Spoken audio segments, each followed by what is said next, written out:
السلام عليكم حبيباتي، نتمنى ان شاء الله تكونوا بخير وعلى خير. اليوم قبل ما نبدا الوصفه تاعي جبت لكم هذه المناظر الشتويه الرائعه. نتمنى تنال اعجابكم. يلا نروح نشوفوا الوصفه، طريقه التحضير. بالنسبه للوصفه راح ندير فيها الارز بالخضار ببنه المطاعم. جربوها ان شاء الله حبيباتي، راح تكتشفوا الذوق الرائع والمميز طبعا. هذه الوصفة سهلة التحضير، اللي فيها كمية من الأرز على حسب عدد أفراد العائلة عفوا.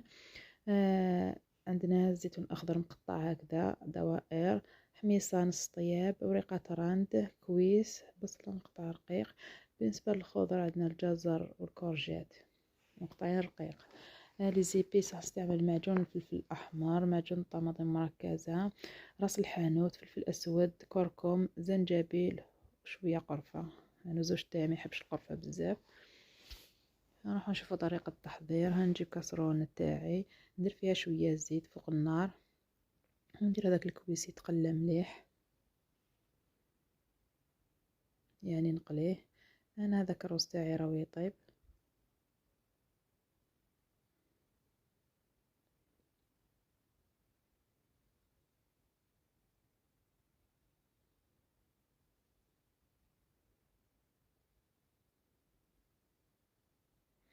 ثم نجي نضيف هذاك البصل تاعي ونخليه يتقلى بهذا الشكل حتى يتغير اللون تاعو.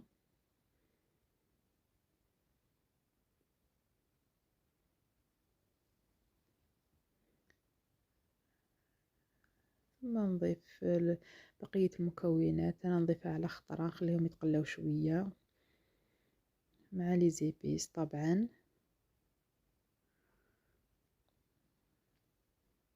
مع تحريك قليلا.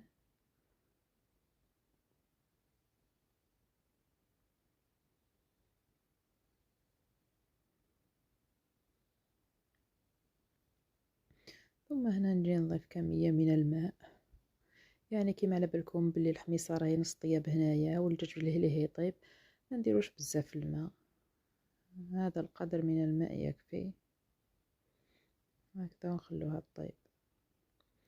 وبعد ما طابت لاصوص تاعنا وطاب هذاك الرز، نروحو نشوفو كيفية التقديم.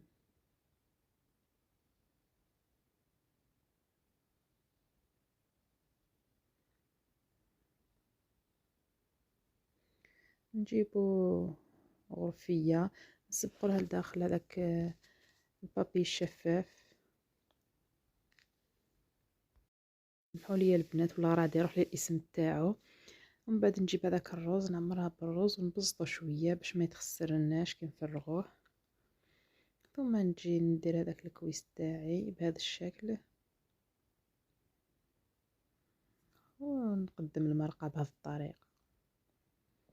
شهية طيبة للجميع، ونتمنى إن شاء الله تنال إعجابكم، ونلتقي في مزيد من الوصفات بإذن الله تعالى. دمتم في رعاية الله وحفظه.